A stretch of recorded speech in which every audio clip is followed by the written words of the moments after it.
And so we're delighted today to have with us Shelby Nicholas, who's going to talk a little bit about something I know everybody wonders about. Where did these people get started? Have they always been this good? Uh, what was their trajectory? And so she's going to share not only her personal trajectory, but also the trajectory of her artwork. So with that, I'll turn it over to Shelby. Hello, everybody. So great to meet you all. So I have a little presentation ready for you guys today. So I'm going to share screen in a second. I have a lot of information. Luckily, this will be recorded. So if you miss anything, while writing stuff down, you can always go back and watch it. Okay, can everybody see this okay? Yes? It's all good? Okay, so from aspiring to hired, this is my presentation for today, storyboard portfolio progression. So just to start out, a little bit about me. My name is Shelby Nicholas, and I am a feature storyboard artist at Skydance Animation. So I'm currently on an unannounced project directed by Rich Moore, but previously I worked on three seasons of the show Wandla, which is from Skydance and on Apple TV Plus, and I've also done some work in development at Skydance as well. So today I'm going to kind of walk through how I got to where I am today, being a feature storyboard artist, and how you can too. Woohoo! So let's rewind a little bit to when I was first trying to officially break in as a storyboard artist and work in animation. So my background for me, I kind of decided in high school I wanted to pursue animation. So I went to college with that intention in mind. So for me, I went to this program called the Brown RISD Dual Degree Program. It's really confusing. 5-year program. I went to two schools at the same time. I went to an art school called RISD where I studied illustration. And then I also went to Brown where I studied screenwriting. It was a really cool program I was in. I learned so much. I got better as an artist and a writer, and it was awesome. But there were no storyboard classes there at either school. So when I graduated, I had absolutely no storyboard portfolio. That being said, I don't regret my decision because I think the experience formed me into who I am today and made me the storyteller. And I grew a lot as like a human being too. But all that to say, it is totally okay if you go to college or art school and you're not ready after graduation. It is okay if you don't go to art school or college because nothing I learned there was in my storyboard portfolio anyways. And it's also okay if you're in a career transition later in life. So you can come from many different, there's no specific path to become a storyboard artist in animation. So, the most important thing that you need to know if you want to start out as a storyboard artist, it's not your talent, surprisingly. It's not where you went to school, and it's not any insider industry connections. Um, the most important thing is actually your ability to grow. And what that means, it's the discipline to put in the hours needed to improve, openness to getting feedback and critique on your work so you can figure out what you're doing wrong, what you're doing right. And it's your self-awareness of where you're currently at in your artistic journey so that you can kind of see what are the next steps you need to do to get you to go where you want to go. So you might ask, where do I start? And I would say first is to actually learn how to storyboard. So how can you do this? You can do this by, if you're going to an art school, take a class there, or through a lot of online classes too. So after I graduated, I took a lot of online storyboard classes. I highly recommend these three schools for like really strong storyboard classes, but just know if you're going to take a class online or at a school, it's really important to choose your classes and your teachers wisely because different teachers have experience in different areas of storyboarding. And what you learn will actually depend on the expertise of your teacher. I'll go more into this later on the different types of storyboarding, but just know that like when you sign up for a class, you'll learn based off what their background in storyboarding is. Other great ways to learn about storyboarding is through participating in nonprofits. Like you're already doing so much by being here and just coming to this talk. So like A plus. There's also beyond BRIC, there's a lot of other wonderful programs out there like Rise Up. So just do a lot of research. If you can't necessarily like afford to take a class right now, there's also a lot of free resources out there. There's also a lot of stuff online. Just make sure if you are getting information from online that you actually get advice from people in the industry who know what they're talking about. So one thing I want to point out at the beginning is there can be a big learning curve for storyboarding, and that is normal. It takes a lot of time to create a portfolio. So just be aware as you're starting to create a storyboard portfolio that it might not actually happen on your first try. Just think about how long it took you to learn how to draw. You didn't expect the first drawing you did to it to be the best drawing ever. And it's the same thing for storyboarding.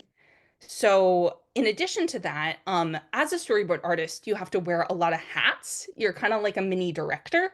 In order to make a strong storyboard, you have to understand staging, cinematography, acting, timing. There's just a lot of things you're juggling, and you have to make a couple storyboards before you get comfortable doing all those different types of things. And then also professionally on the job, oftentimes storyboard artists, they're expected to have like a little bit of knowledge about writing, or if you want to be an action storyboard artist, sometimes you have to have some basic knowledge of timing and editing just for like you're not an editor, but you have to understand how that pacing works. So there's lots of things that you're expected to do as a storyboard artist. And then in addition, you just need to get a lot of mileage, which means do a lot of drawings. So you have to get very comfortable as a storyboard artist and when you're making your portfolio to throw out old work. But luckily, storyboarding gets easier the more you do it. So just for example, every single one of these images is a different storyboard I made after I graduated from college. But in all of these storyboards, these are all different storyboards I did that actually did not make it into my portfolio. But they're pieces I had to create to become strong enough as an artist to make the work that was in my portfolio. So this is just an example of a little bit of some of the storyboards I did just to get over the learning curve. So I know it sucks to create work sometimes and not using your portfolio, but that kind of is the job if you're a storyboard artist. And especially if you work as a feature storyboard artist, a lot of times your storyboards might not be used in the final film. They're part of the process to figure out what the story is. So, some things I want you to know before starting on your storyboard portfolio. Um, First is that there actually are different types of storyboarding. There's writer driven, and that's probably the most common type of storyboarding out there. And that's when the storyboard artist is given a script from a screenwriter and they kind of draw the drawings for the script that they're given. There's also a different type of storyboarding called board driven, and it's similar to writer driven, except in this situation, as the storyboard artist is drawing out the episode or whatever the scene may be, they're kind of adding in the dialogue as needed. So, in a way, they're kind of writing the script as they draw, usually with some direction from a director or something. There's also something called blue sky storyboarding, and that's very open-ended storyboarding, usually from a prompt. So let's say your director wants to make a movie about umbrellas, then they'd just be like, hey, storyboard artist, go do some storyboards about umbrellas and come back to me with whatever you got.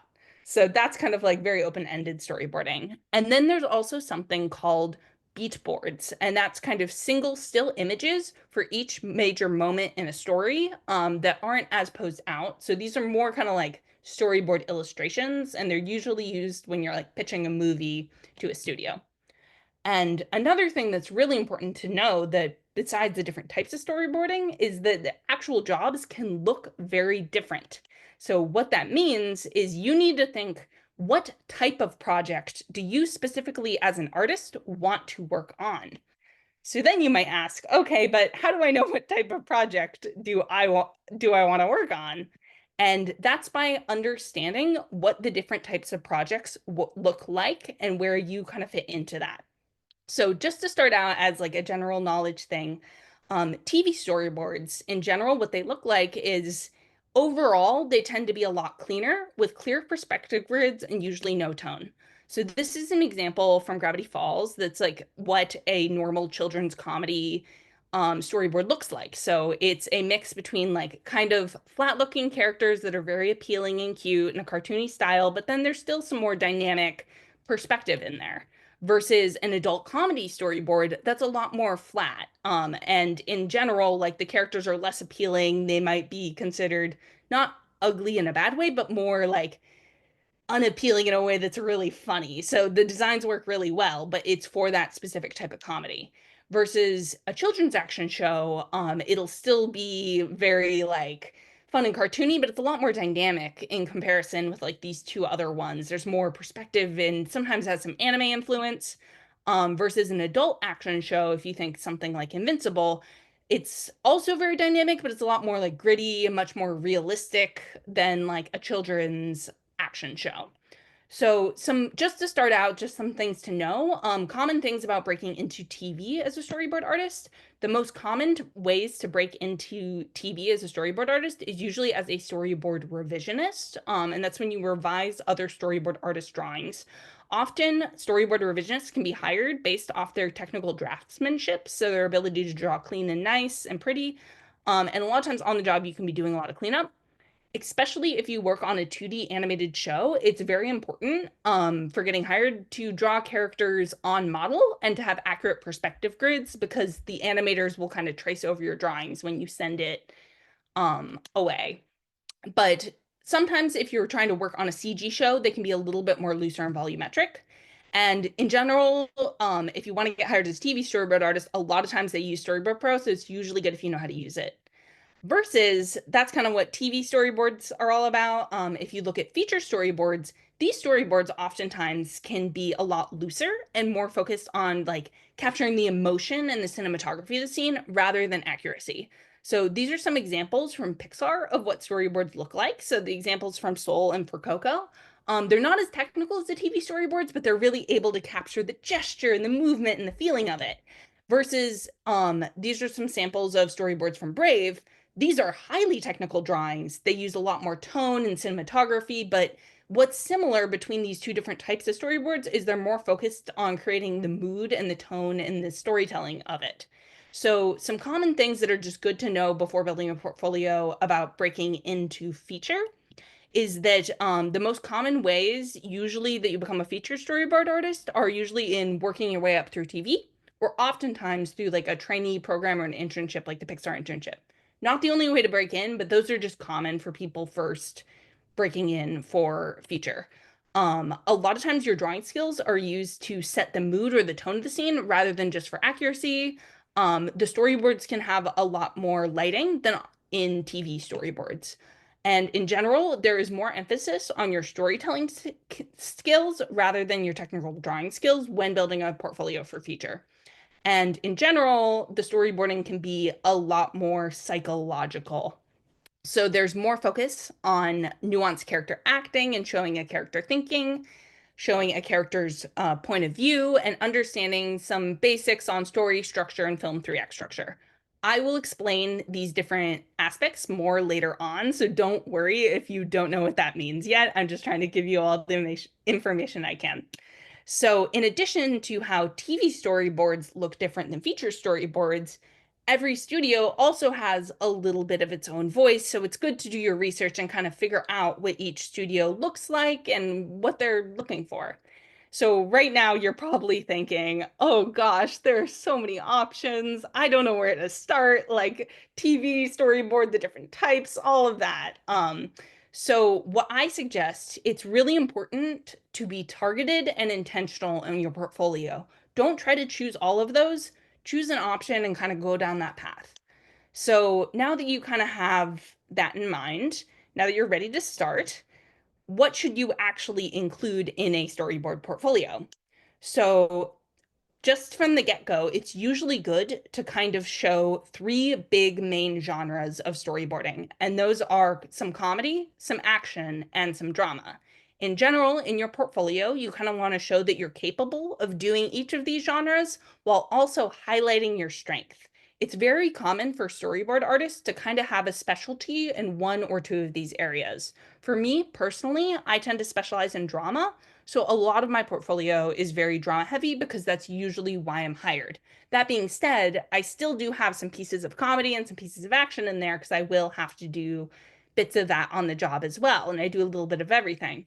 But one thing I also want you all to know is when I say action, I don't actually mean punching and sword fights, though that can be a specific area of storyboarding. For example, if you think about Ratatouille, Ratatouille has a lot of action scenes. They might not be sword fights and punching, but they might be a rat running away with cheese. So just when I say include action in your portfolio, that doesn't necessarily mean punches. That means just show you're capable of staging things that might be a little bit more dynamic and a little bit more complex. So in a portfolio, variety is good, but it's really important to know that everything should look like it was made by the same artist. Otherwise, recruiters and directors, they won't know where to place you. So, for example, let's say you're making a portfolio and you have a comedy piece that kind of resembles adult animation, something like Big Mouth, and then you have an action piece that like looks like it could be from Marvel or Invincible, and then you have a dramatic piece that really gives off Disney and Frozen. A recruiter won't know where to put you on that. And let's say you apply with this portfolio to something on Disney and your storyboard looks like this. They might be worried, what if it ends up looking like this? Or let's say you apply to a comedic show. They don't want your storyboard to look like an action storyboard. So a portfolio like this might be a little bit confusing. Versus if it's you have more of a cohesive portfolio where all of your comedy, your action, your drama look like the same artist, somebody will know where to place you. So, for example, if your portfolio looks like this, you'd probably be a great fit for a TV action show. So, the goal is to kind of figure out what projects and what studios align personally with the art you create. So, now you might ask, what does a portfolio actually look like? So, just some of the basics. It's an easy to navigate website with a simple design, and you want to have a dedicated page for your storyboard portfolio on this website. So recruiters normally prefer that boards be click through, and that just means you see each image kind of like you're clicking through a PDF. I use a PDF on this program called SpeakerDoc, but there's lots of free options out there if you research it. And then in general, you want to aim for around 3 storyboard sequences plus or minus, but it's really important to only put your best work. So less is more. So for example, let's say you have 3 storyboard pieces, 2 of them are really strong and one's not as good. If somebody's trying to hire you and they see the one that's not as good, that might make them doubt your ability. So in that situation, it would be better to have 2 strong pieces rather than a third that's not as strong as the other ones. And make sure to put your strongest storyboard piece first, because you can't guarantee people will look at your second piece if they don't like your first piece. So this is kind of an example visually of what a storyboard portfolio website might look like. So at the top, you would kind of see the storyboard artist's name with like a beautiful image that they kind of show just to show their skills from the get-go. Then hopefully their first storyboard at the top with maybe some exploration, then their second storyboard and some more exploration. And usually you want to have the website where you can kind of scroll down so you see them all in order. Versus if your website kind of looks like this, a recruiter is kind of like, which one do I click on? You don't know that they're going to see your strongest piece first. So try not to do that if possible. And then one more thing on what to include in a storyboard portfolio for general knowledge is that storyboard portfolios should include storyboards. That seems basic, but I think I should call that out. That means don't put your oil paintings in there. Don't put VizDev in there. Not animation. Put storyboards. But you can include other things to kind of show your storyboard process. So that can kind of include some comics that are funny, some beat boards, some thumbnails and thought process, or some gesture sketches. Just know if you include these supplemental materials to kind of use them in moderation, because your portfolio should mainly be storyboards. You also want to show that you're competent, that you know how to use some industry software if possible. So something like Photoshop in kind of these methods or Storyboard Pro. So a little bit of advice on subject matter to make your portfolio about. So you kind of want to show those 3 main genres a little bit that I kind of called out earlier. I also highly suggest if you're breaking in and you don't have any professional work to do a piece based off a personal story. It shows that you can kind of take stuff from real life and make it exciting and fun. Also do something that kind of shows the medium of animation. Use your imagination. That's why we're all here. So a little bit more advice on subject matter. Don't get too carried away with a high concept or a fantasy. Don't have a lot of time where you have like exposition and going through the logic of the world. The premise should be easy to understand. especially if there's a fantasy, magic, sci-fi element, whatever it may be. And then also try to focus on the relationships between two characters. Oftentimes, just having two characters with very distinct personalities that clash or they kind of bounce off each other, that can be great for a portfolio piece. So remember, keep it simple. If you use an assignment from a class, just make sure it doesn't feel like a piece of homework.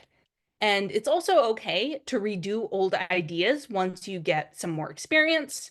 I also highly suggest that when you're building your portfolio to just look at other portfolios out there. Sometimes it can be intimidating when you see professional storyboard artists' portfolios because it's just samples from the movies they worked on. So I highly suggest looking at portfolios of people who recently broke in because that kind of shows you what they did without any work experience. The Pixar internship accepted portfolios were really helpful to me when I was trying to break in. Um, and then these are just some technical things that are common mistakes in a lot of entry level storyboard portfolios. So just look out for these things as you start to make your storyboard portfolio. So now I'm going to go on to kind of my personal portfolio journey, and I'm going to walk you through some old assignments and kind of point out some mistakes I made, but also some things that really helped me improve as I was building my storyboard portfolio. So just a recap. So post-grad, I kind of graduate. I have no storyboard portfolio, but I did have the self-awareness to know that I had a lot to learn. So personally for me, I decided to take a class so that I could get structure and feedback to actually figure out how to properly storyboard. So at the time, I set a very clear goal for myself based off all this knowledge that I just spewed at you. So I kind of had a path forward. So my goal at that time was to become a storyboard revisionist for an action comedy TV show. And the reason why I came to that conclusion is because I love Avatar: The Last Airbender, and I like a lot of anime, which are kind of in a similar style, and I draw semi-realistically. So visually, my work kind of fit the most there rather than a adult animated show. And then just based off my knowledge of what I knew about storyboarding, that seemed like the best fit.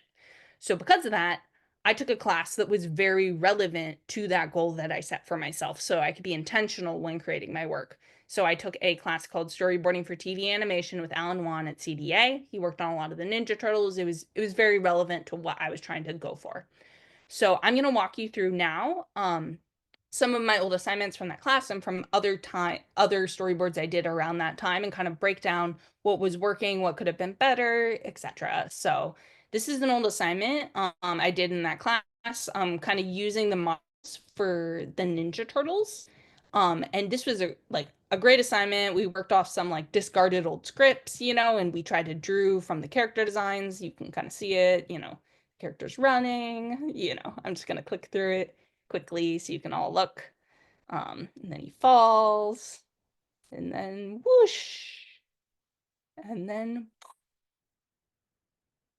and then that's the end. So basically, now that you saw a little excerpt from that assignment, the benefits of doing this at the time is I really learned how to stage 5 characters and action, and this assignment really mimicked the job. So I learned a lot of really essential things, especially for my goals at that time, like how to draw characters on model, how to do all these different things, how to work off of a script. So it was a great assignment.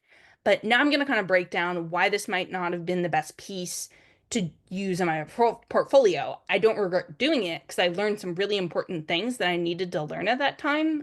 But some reasons why this probably wasn't the piece that would get me hired is because it's using pre-existing characters. I don't own the Ninja Turtles, so it wasn't a great sample of my own work. And if a recruiter or a director looks at this, they'd be kind of confused. They're like, is this professional work? Is it not? Why is she drawing the Ninja Turtles?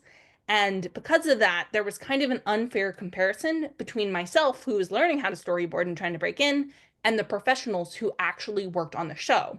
So you could compare the storyboard to actual Ninja Turtles storyboards, and like at the time, my work was not even close. So it wasn't a great example of my own personal work as an artist.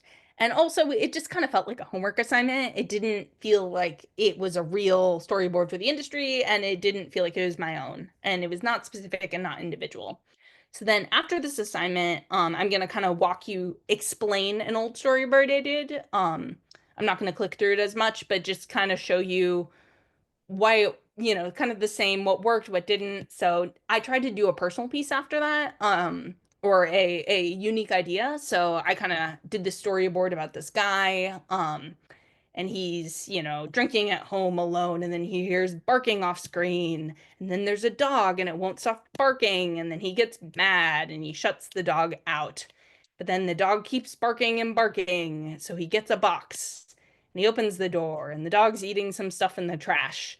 And he goes over and he pours it some food and the dog eats the food, but then oh no, the dog dies. But then he's all creepy and he laughs and he puts down the box and it turns out it's actually poison.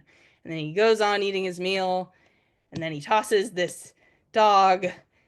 And then after he does that, things get spooky. And then the ghost of the dog appears to haunt him and it attacks. So the benefits of doing this in comparison with the Ninja Turtles one was it was an original idea. And I took a creative risk, which was really good. I had a very dark turn, there was a shocking twist. So that was nice because it did something unexpected. And in comparison with the other assignment, I paid more attention to cinematography. Now, to kind of explain why this wasn't the best piece for my portfolio is it's kind of too dark for most of animation. So I didn't have the right audience in mind. I wasn't thinking about what studios would like this. I remember at the time I showed this piece to a Cartoon Network recruiter and I think I scared her so much for life. So I just didn't know my audience and I didn't know what the purpose of doing that storyboard was. And then also additionally, the ending is really confusing. Like there's a ghost and like what is going on? So those are just kind of some reasons why this wasn't the most successful portfolio piece. So then moving on, I did another one with more of like a magical fantasy element. So in this storyboard, I kind of started on some like action. There's like a bunch of kids bullying this little boy and they kind of punch him down right next to a robot. The bullies leave, and then all of a sudden you like look at the robot, and then it erupts in light, and then you see this like father in the same place. Then you go back to the little boy. And the little boy's just like, "Oh my gosh, look, this robot!" And he goes over, and then he takes it home to fix it. But then all of a sudden, I reveal this little boy is actually a little girl. And then so that little girl tries to fix the robot. And then as she's fixing the robot, it starts to pulse and kind of has a heartbeat. And then, plot twist, reveal it's not actually a robot coming to life, but the girl's in a coma. And that's her heartbeat monitor. And this whole time it was a dream. And it's actually her father feeling really sad as she passes away. And that's ending. So the benefits of doing this is I did something magical and fantasy. So I took advantage of the medium of animation. There was a lot of imagination and there was a little bit another good thing I did, there was a bit of an emotional through line. It was about a father-daughter relationship through the robot. But the downsides of using this as a portfolio piece, like even as I'm explaining it, this story is so confusing. I don't know what's going on in it. There's just so many things happening. No one can follow it. So there was too much going on. But the good thing about me actually creating this work is I had a personal breakthrough. So I realized when I created it, out of all the work I'd been doing, the thing I enjoyed drawing the most was the emotional moment. I liked drawing in more of a looser style than the action boards I'd been doing, and I just really cared about that one moment between the father and the daughter at the end. So what was really good for me is I listened to myself and I listened to the parts that were working for me, what I enjoyed doing, what people are reacting to. So then after that, I decided to make a storyboard just focusing on those relationships. So I made something called Playing House. And then this is a storyboard based off of personal experience. So personally, I grew up with divorced parents, so I decided to make a storyboard about that.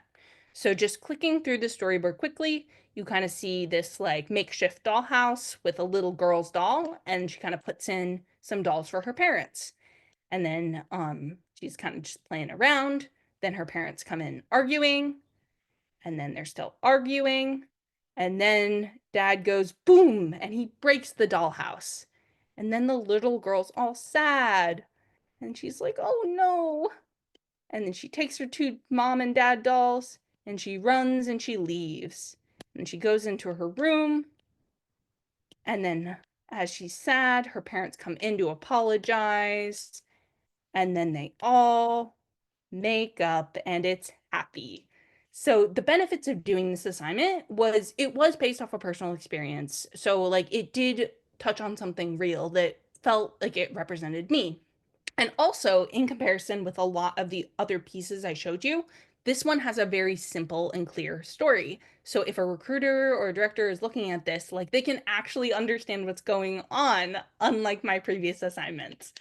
Um, but the downside of this specific storyboard portfolio piece, even though it was the strongest one I created at the time, the way I executed it, it was very generic. So it didn't actually feel very genuine or truthful to my own experience. The characters don't change at all. It just kind of felt like a representation of the idea of divorce rather than actually like drawing upon anything really human or truthful. And then also just on an artistic perspective, the cinematography didn't really follow the character at all, and a lot of the shots were too close. So if you want to look back at it later, there's that. So at that time, after making this storyboard, I decided to pivot. So I kind of realized that even though I love watching TV action shows and anime, I don't actually like storyboarding for it, and I wasn't that great at it. So I kind of learned more about this kind of like emotional feature-esque storyboarding, and I started to fall in love with it. So I kind of decided I should change the direction I'm going. So even though I set a clear goal for myself before, that wasn't really working for me. So I kind of changed what I was doing. And I just want to express that sometimes you just have to try things in different areas to figure out the right shoe that fits. Because I know that's what the situation was for me. So after that, I decided I'm going to set a new goal for myself so I can still be targeted and intentional based off the feedback I am receiving on my work and also just based off what I personally enjoy storyboarding as an artist. So my new goal was to break into feature, and my plan for doing that was through hopefully getting like an internship, like the Pixar internship or some type of apprenticeship. So that's what my goal was at the time. So, based off that goal, I decided to take more storyboarding classes that were kind of based on feature. So, I did that by taking a mentorship through Women in Animation with a feature storyboard artist, and then taking a class at Brainstorm School that focused on storyboarding. And like I said, if you can't take classes, that's okay. There's lots of free resources. It's just be intentional with what you learn through your journey. And what I started to discover is that as I started to follow my passion, I started to have a shift in mindset in the way that I actually began to approach my portfolio. So my mindset shifted from what work will get me hired, like what do I need to do to get the studio to hire me, to actually what work do I want to represent my own unique voice as an artist? And I think that was really important for me to shift my mind from rather like what will get me the job to like what do I actually want to represent myself. And then in doing that, I started to develop my own personal voice. But and I started to realize that before I was really just trying to mimic the trends and the visuals I saw in the industry. So I really had to start thinking about who I was as an artist and a filmmaker. What type of stories do I enjoy telling? What type of stories do I want to tell? And like, how do I uniquely see the world and the world around me? Um, so basically, it's really important to understand that even though studios are looking for certain things, they also want to hire people who will bring things that will help them make their work better.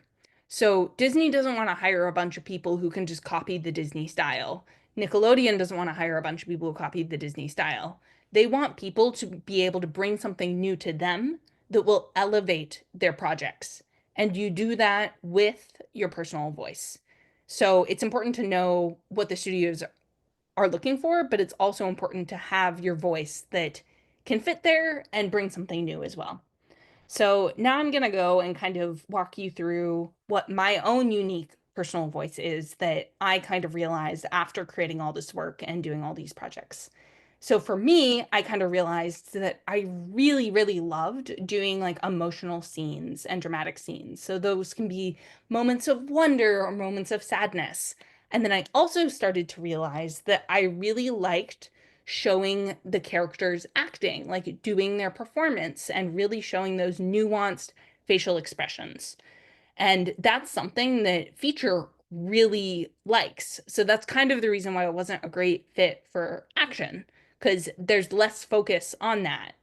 So I started to pursue the area that there was more focus in the areas I was good at. And the more I created work in these areas, the more feedback I got, and the more people really responded to these elements. So had people not liked these elements, or if I wasn't as strong as it, I might not have pursued it. And so slowly, the more I started to focus on these acting, the dramatic scenes, the emotional acting, I started to specialize in them. So that's kind of how I developed my specialty. So I've kind of mentioned this term a couple times before, which is nuanced acting, which is one of the things feature storyboard portfolios look for. So I'm just going to kind of explain it for you now, just so you guys are aware if it's an area that any of you are interested in, since this was an area I didn't even know existed. When I first started my storyboard journey. So let's say that you want to show a character that's nervous. As you can see in this image, this is an image from Gravity Falls. That's a character that is nervous. So if you're working in TV storyboarding, you might do more of like an exaggerated thing, kind of like this, which is just like, ah, this character is nervous. Versus what feature looks for if you want to show a character that's nervous is kind of the character thinking and processing. So in these shots that I'm about to show you, this character sees something scary, and then they're kind of taking it in, they're stomaching their fear, and then they're making the decision to be strong and go forward. So when I say nuance acting, it's kind of showing the character thinking and processing their emotions. And that was one of those areas that were one of my strengths. So I really started to pursue that once I realized it was a strength and I enjoyed it. So as I started to take these classes focusing on feature and I started to create more work with that in mind and following my passion, I created the portfolio pieces that got me hired. So just to walk you all through it, my portfolio had 4 storyboards total. But that being said, I usually only get hired based off the first 2, which is good to know because, like, I think if I only had those 2 portfolio pieces that got me hired, that would have been all I needed. So I'm just going to kind of go through now and break down what worked in these pieces that I kind of didn't have in a lot of my earlier work before this. So my first piece that people really liked was called Down to Earth, and it was kind of about a girl with reversed gravity.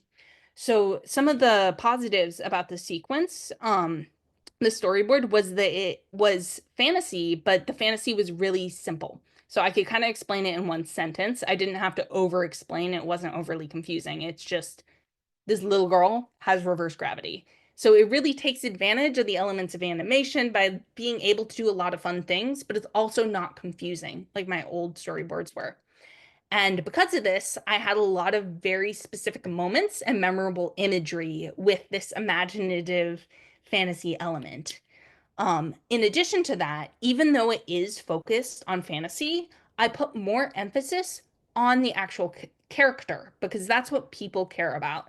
So I set up from the beginning of the story who the main character is and what they want because then when somebody click through the storyboard, they could actually root for the character. So how I did this, did it from the very beginning by establishing it in a very clear, simple, and visual way. So I started out the storyboard by showing some dancers. Then I kind of rack focused to the reflection through a window to kind of show this little girl looking at the dancers. So from the beginning, you know, for this little girl, her goal and her dream is to be a dancer. And you can get behind that as an audience rather than explaining all this fantasy world. It was about a little girl trying to achieve her dreams. And then also one element of the sequence that worked really well was the focus really was on a character relationship between the little girl and her mother. So it wasn't trying to address some giant thing, but it was just kind of about a very truthful mother and daughter relationship and also how that relationship changed over the time. So there was an emotional arc between the mom accepting the little girl's dreams despite her quirk of being reverse gravity. So kind of just focus on that character and on their relationship. And then the other sequence that people usually hired me over was called Picture Perfect. And I want to point out this was actually a redo of the old assignment I showed you, which was of the playing house storyboard. So some things that worked really well for the storyboard was it was based off my personal experience, again, with growing up in a household with divorce. So some things that worked really well in how I approached this sequence in comparison with the old sequence was I really tried to focus in this sequence on showing the little girl's point of view and showing what this idea was like through the child's perspective. So I really wanted to focus on that little girl and her experience and making all my choices based around that. So because of that, I kind of used a more imaginative idea in how I approached that. And that was by having this little girl's drawing come to life for her father who is not present there. So because of that, there was a lot of really fun, memorable, imaginative animation like imagery with this little girl and like her drawing going around. And so it kind of both showed her perspective of things and how she understood the world and what she was going through while also having a memorable, fun element. And it also made for a lot more specific humor and performances. So the old version of the storyboard playing house, the little girl just kind of sees her parents fight and she's kind of sad. Versus in this storyboard, I tried to make this little girl actually behave like a little girl. Like, look here in her pose, she's acting so goofy. So I was able to latch onto something that was much more specific and memorable with it. In addition, I tried to be a lot more vulnerable with my own experience, and kind of my relationship with my mom and being raised by a single mom.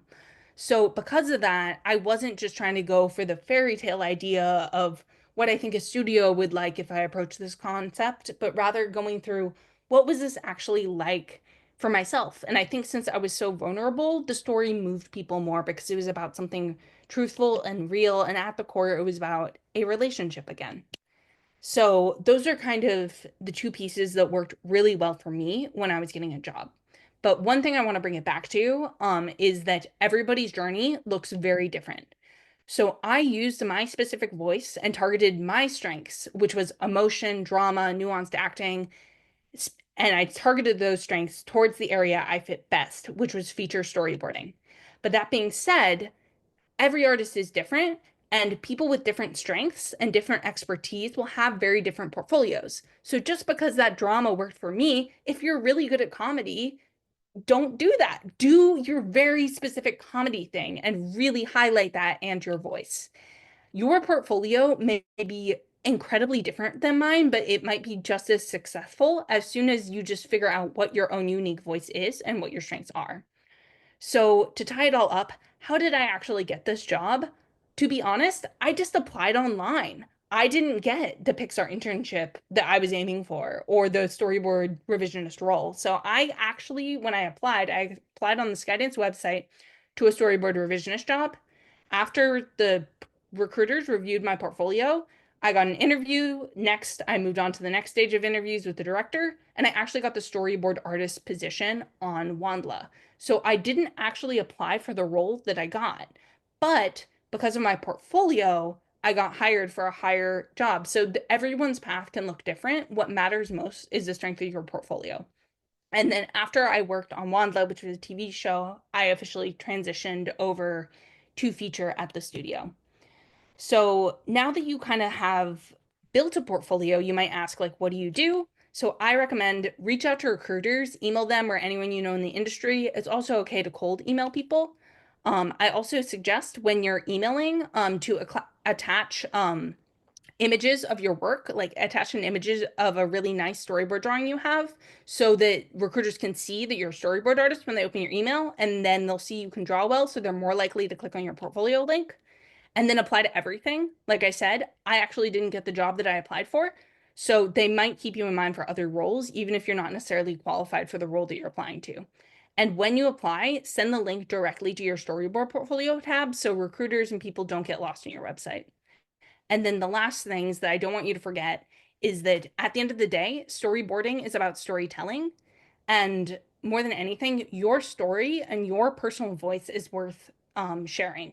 No one can see the world through your eyes. There are million people who can draw like whichever studios. It's what is unique and specific to you that will actually get you the job one day. So be truthful and be specific to yourself and the stories that resonate for you. And just remember, keep going. It takes time, and that's okay. You will get there. And then one last thing to leave you on is that even if you don't have confidence in your current ability or in your current storyboards, have confidence in your ability to improve. I couldn't always draw like this. I couldn't always storyboard like this. It was just through time and energy. So there are many times, and even now, I'm not always super confident in my ability, but I'm confident that if I keep doing and working hard and seeking advice and feedback, that I can grow into the artist that I want to be. So I want you all to know the same thing. And thank you. So that is my presentation. So I guess if anybody has any questions.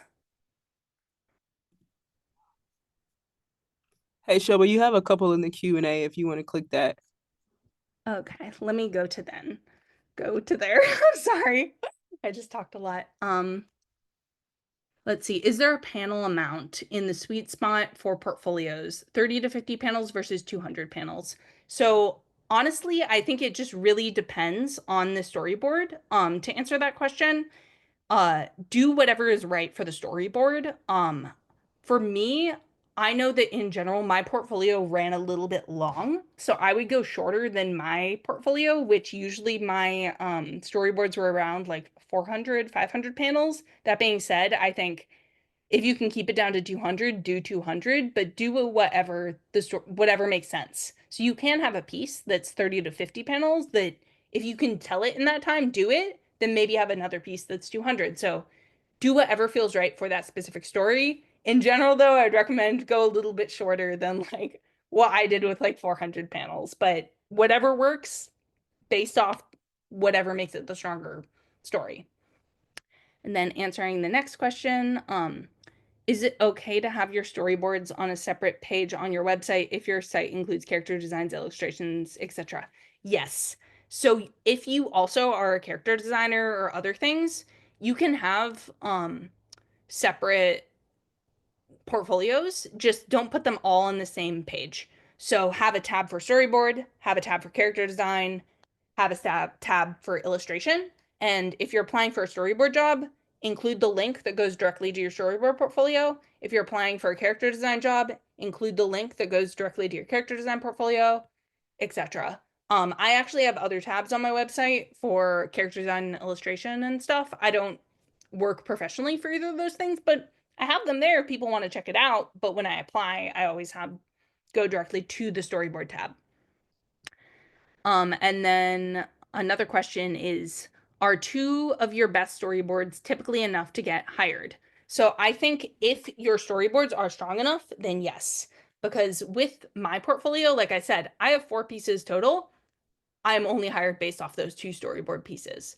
So I still have my entry storyboard portfolio up on my website if you want to look through it. But like I know for a fact, when I first applied to the job, the recruiters only looked at the first 2, I think, before they passed my name along. They might have only looked at the first one before they looked through it more in depth.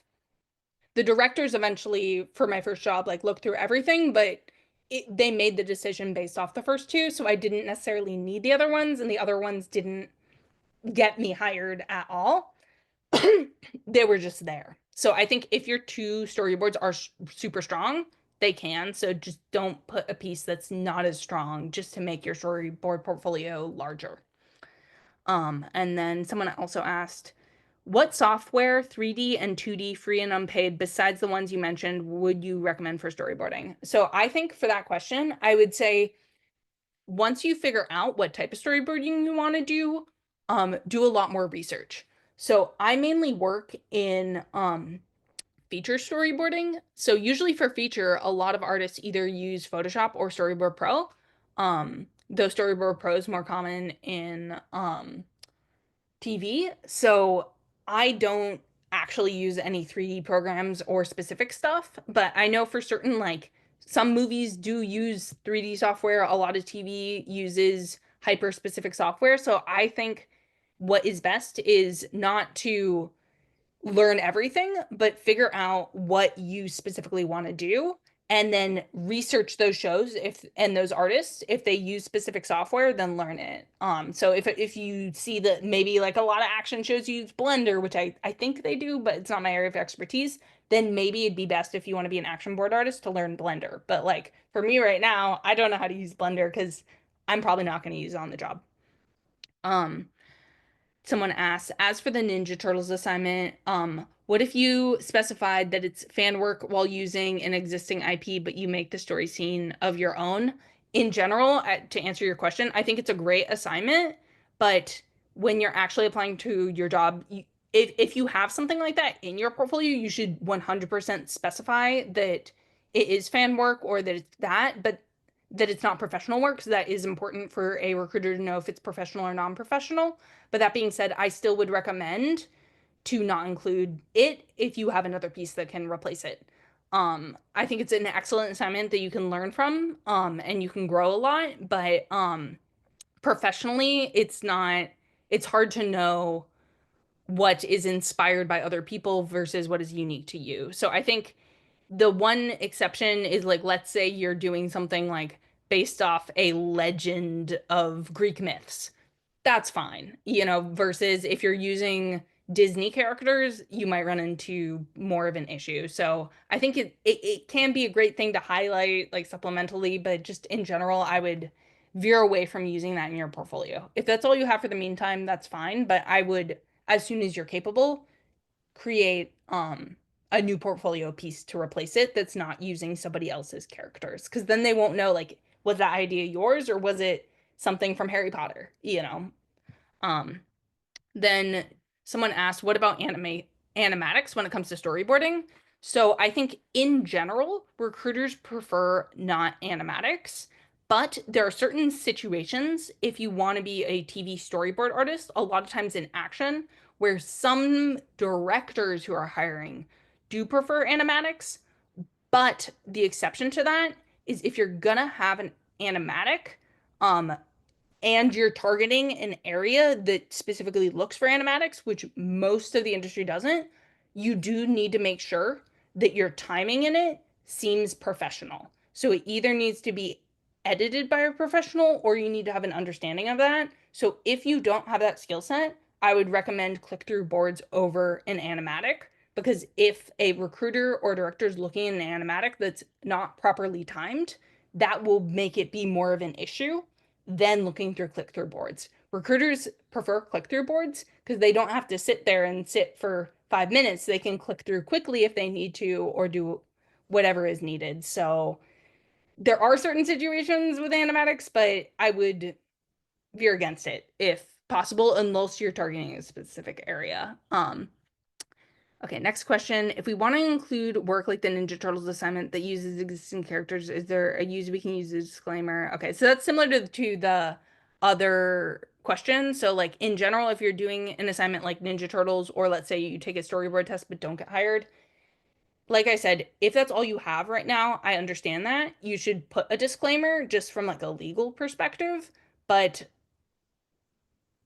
I don't know if Ninja Turtles is the best representation of your unique specific voice. So I think it can show a lot of great technical things, but like I said before, like if you have the ability to create a storyboard that has unique characters that you can still show those technical skill sets, I would recommend doing that. Um, then how do you know what is the strongest piece of a portfolio versus ones that are not, especially if art can be subjective? So sometimes it's like, how do you know which one's stronger? Like with those two pieces that I have, like different people react differently. So I think sometimes it's just a guess, but I would say show it to a lot of people. And if one person hates it, that's one thing, but like you, let's say you have an assignment, but get a lot of opinions, and if overall a lot of people are reacting to a piece more than the other one, put that one first. So I think that's probably how I figured it out, is I showed it to a lot of people, but if it could go either way, then it could go either way. And keep in mind, just because one person hates it and and everyone else loves it, like don't take that one person's criticism. But if everyone's having a specific opinion on it, that's a good thing to listen to learn from. Um, okay, then someone asked, I'm also planning on a board that I'm worried is going down the exact same path as example 2, where the concept can be a bit dark. What would you say is the line for what can be too scary in a portfolio piece? So I think that depends on what you're aiming for. So I think this is a generalization, but most of the imagery, you don't want it to be too dark. So my portfolio, the one that got me hired, does actually deal with some darker elements. Like it deals with some of some darker things in my personal story, and I have some other pieces that focus on some personal things I went through, but I did them in ways that aren't gratuitous, that aren't going out of their way for shock factor to be dark and gritty and bloody and gory. I did it in a very sensitive way, and I was nuanced, or like I only showed certain elements of it. So I used a lot of metaphor to show darker elements that made it more palatable to a wider audience. Like if you think about something like Inside Out as a movie, like it can deal with some heavy themes, but it does it in a way that a widespread audience can see it. That being said, if you're trying to apply for a very gory action show, and you're doing an action type storyboard, and you want to like work on an Invincible, those are situations when it might be okay to have a darker portfolio, but you just want to make sure you actually have the technical skills to be able to work on that type of show. So if you're drawing very Disney, or if you're just working on that type of show isn't realistic for you, then maybe it's best to lighten things. And that's kind of navigating what are studios working for versus what is personal voice. So for me, there is some darkness in my work, but I balanced it out with, I met in the middle with what studios were looking for. So can storyboards include comedy, emotion, and action? I have seen some like that before. Yes. So you can either have separate pieces for them, or you can have a storyboard that's a little bit of everything. So for me, I don't have specific pieces that are, this one's my action, this one's my storyboard. All of my pieces are kind of dramatic, but I have a lot of comedy speckled in the dramatic moments, and I have some parts that have some dynamic stuff. So it just really depends. But then some people have pieces that are, this is comedy. It's just you want to show capability in all of them. But that being said, if you're mainly comedy, just go full force on comedy and just maybe have like a tiny bit of exploration in the other ones.